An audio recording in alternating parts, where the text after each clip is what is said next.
ഒരു നമ്പറിനെ 5 കൊണ്ട് എങ്ങനെ ഡിവൈഡ് ചെയ്യാം എന്നെന്ന് പഠിച്ചാലോ? 20 ഡിവൈഡഡ് ബൈ 5.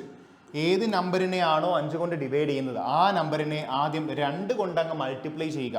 20 ഇൻറ്റു 2 എന്ത് കിട്ടും? 40. ആ കിട്ടിയ റിസൾട്ടിനെ 10 കൊണ്ട് ഡിവൈഡ് ചെയ്യുക. 40 ഡിവൈഡ് ബൈ 10 എന്താ? 4.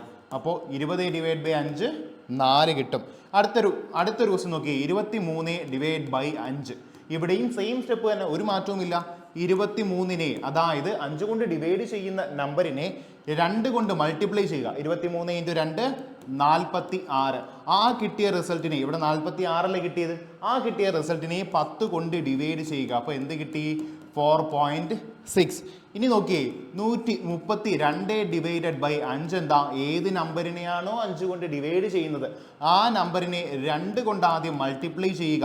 132 ഇൻറ്റു 2 എന്താ? 264 കിട്ടും. ആ കിട്ടിയ റിസൾട്ടിനെ എന്തുകൊണ്ട് ഡിവൈഡ് ചെയ്യുക? 10 കൊണ്ട് ഡിവൈഡ് ചെയ്യുക. അപ്പോൾ എന്താ നമുക്ക് ആൻസർ? 26.4. ഇങ്ങനെ എളുപ്പത്തിൽ നമുക്ക് 5 കൊണ്ട് ഒരു നമ്പറിനെ ഡിവൈഡ് ചെയ്യാൻ പറ്റും. അങ്ങനെയാണെങ്കിൽ 17 ഡിവൈഡഡ് ബൈ 5 എന്താണ് എന്നുള്ളത് നിങ്ങൾ കമൻറ്റ് സെക്ഷനിൽ അറിയിക്കുക.